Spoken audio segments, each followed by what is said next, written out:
Hi అండి, welcome to Radhika's channel. ఈరోజు మన వీడియో వచ్చేసి ఏంటంటే స్వీట్ రెసిపీ చేస్తున్నాను. చాలా టేస్టీగా ఉంటుంది. వీటిని ఏమంటారంటే మక్మల్ పూరి అంటారండి. చాలా బాగుంటుంది. మీరు కూడా ఎప్పుడు చేయకపోతే ఒకసారి నేను చేసిన విధంగా ట్రై చేసి చూడండి. ఎలా చేయాలని మనము ఇప్పుడు ప్రాసెస్లోకి వెళ్ళిపోదాము. ముందుగా ఒక తాంబూలం కానీ ప్లేట్ కానీ తీసుకొని ఇందులోకి గోధుమ పిండి తీసుకోవాలన్నమాట. నేను ఇక్కడ కప్పున్నర వరకు గోధుమ పిండి తీసుకుంటున్నాను. ఇందులోకి చిటికెడు ఉప్పు కూడా వేసుకోవాలి. ఒక స్పూన్ నెయ్యి కూడా వేసుకోండి. అలాగే బేకింగ్ పౌడర్ కూడా వేసుకోవాలి. బేకింగ్ పౌడర్ లేకపోతే బేకింగ్ సోడా అయినా వేసుకోవచ్చు, వంట సోడా. ఒక గరిట పెరుగు వేసుకోవాలి. ఇవన్నీ ఒకసారి కలిపేసేసుకోవాలన్నమాట. మొత్తం కలిసే విధంగా కలుపుకోండి. ఇలా కలుపుకున్న తర్వాత ఇందులోకి కొద్దిగా వాటర్ వేసుకొని చపాతీ ముద్దలాగా అయ్యే వరకు కలుపుకోవాలన్నమాట. కొద్దిగా వాటర్ వేసుకోండి. ఒకేసారి వాటర్ కాకుండా కొద్దిగా వేసుకొని కలుపుకోవాలి. ఇలా కలిపేసేసుకోవాలన్నమాట. ఇలా కలుపుకున్న తర్వాత కొద్దిగా ఆయిల్ కానీ నెయ్యి కానీ రాసి ఒక 10 నిమిషాల పాటు పక్కన పెట్టేసుకోవాలి. నేను ఆయిల్ వేస్తున్నాను. ఇప్పుడు పక్కన పెట్టేసుకుందాము. మూత పెట్టేసి ఇప్పుడు పక్కన పెట్టేస్తున్నాను. ఇప్పుడు పిండి నానేలోపు మనం తర్వాత ప్రాసెస్ చూసేద్దాము.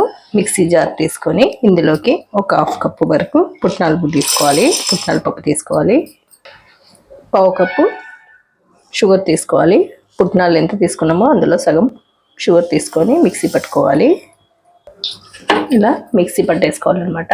ఇది పక్కకు పెట్టేసుకుందాం. ఇది కూడా ఇప్పుడు స్టవ్ వెలిగించుకొని ఒక గిన్నె పెట్టుకొని ఇందులోకి 1 కప్పు షుగర్ వేసుకోండి. 1 కప్పు షుగర్కి 1 కప్పు వాటర్ వేసుకొని షుగర్ని కరగనివ్వాలి. ఇలా ఒకసారి కలుపుకోండి. చక్కెర మొత్తం కరిగిపోవాలి. కొంచెం తీగ పాకంలాగా రావాలన్నమాట. ఎక్కువ అవసరం లేదు. జిగురుగా ఉంటే సరిపోతుంది. ఇప్పుడు రెడీ అయిపోయిందండి. కొంచెం జిగురులాగా ఉండాలన్నమాట. మనం గులాబ్ జామ్కి ఎలా చేసుకుంటామో అలా ఉండాలన్నమాట. ఈ షుగర్ సిరప్ ఇది పక్కన పెట్టేసుకుందాము. స్టవ్ ఆఫ్ చేసేసి ఇందులోకి ఒక చిటికెడు ఫుడ్ కలర్ వేస్తున్నాను. మీ ఇష్టం అండి. వేసుకుంటే వేసుకోవచ్చు, లేదంటే లేదు. ఇది కూడా ఇప్పుడు పక్కకు పెట్టేస్తున్నాను. ఇప్పుడు నానబెట్టుకున్న పిండి ఉంది కదా, ఇది మళ్ళీ ఒకసారి కలుపుకోవాలన్నమాట.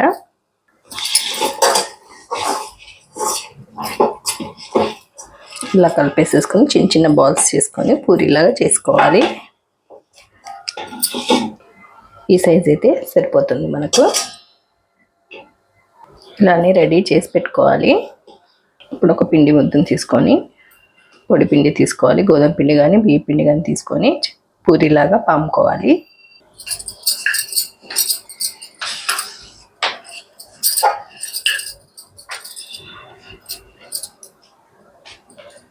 కొంచెం పిండి వేసుకొని రౌండ్గా చేసుకోండి. ఇలా చేసుకొని అన్నీ ఒక ప్లేట్లోకి వేసేసుకోవాలి. ఇలా అన్నీ రెడీ చేసి ఉంచేసుకోవాలన్నమాట. ఇప్పుడు స్టవ్ వెలిగించుకొని కడాయి పెట్టుకొని ఆయిల్ వేసుకొని వేడి చేసుకోవాలి. ఆయిల్ వేడెక్కిన తర్వాత పూరీలు వేసుకోవాలి. పూరీలు మెత్తగా ఉండాలన్నమాట. ఈ మక్మలై పూరీలకు సాఫ్ట్గా ఉంటేనే బాగుంటుంది.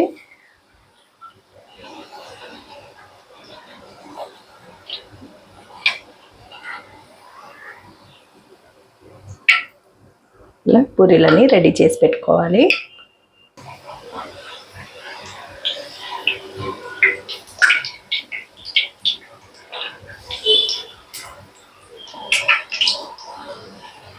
మిగతా పూరీలు కూడా చేసేసుకుందాం. ఇలాగే పూరీలు కూడా అన్నీ రెడీ అయిపోయాయి. ఇవి కూడా పక్కకు పెట్టేసుకోవాలి.